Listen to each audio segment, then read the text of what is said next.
युवक की हत्या मामले में पिता पुत्र को कोर्ट ने सुनाई आजीवन कारावास की सजा, पत्नी और बहू को किया दोष मुक्त। करीब 2 वर्ष पूर्व भैया थान इलाके के सत्यनगर गांव में एक युवक की हत्या के मामले की सुनवाई के बाद पिता पुत्र पर आरोप सिद्ध होने पर न्यायालय ने उन्हें आजीवन कारावास की सजा से दंडित कर फैसला सुनाया है।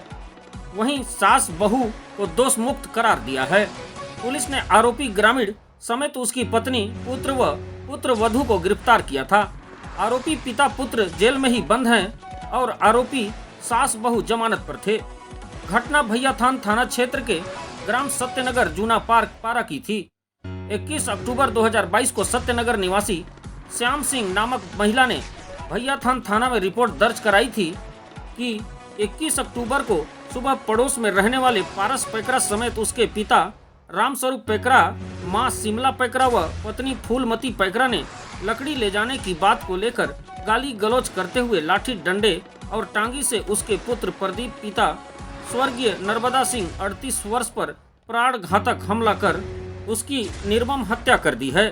बीच बचाव करने पर उसके सिर पर भी रामस्वरूप ने टांगी से प्राण घातक हमला कर उसे भी बुरी तरह जख्मी कर दिया है।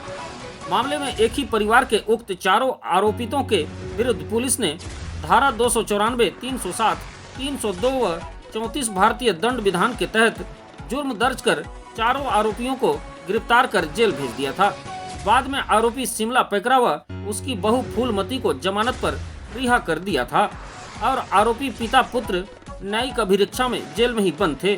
पूरे मामले की सुशील कुमार नंदे प्रथम अपर सत्र न्यायाधीश सूरजपुर ने सुनवाई की। सुनवाई के दौरान आरोपी राम स्वरूप पिता स्वर्गीय खसू पैकरा व उसके पुत्र पर आरोप सिद्ध होने पर उन्होंने दोनों आरोपियों को आजीवन कारावास व अर्थदंड की सजा से दंडित करने का फैसला सुनाया है। वहीं आरोप सिद्ध नहीं होने पर आरोपी शिमला पैकरा व उसकी बहू फूलमती को दोष मुक्त करार दिया है। मामले में शासन की ओर से शासकीय अभियोजक RN प्रजापति ने पैरवी की थी।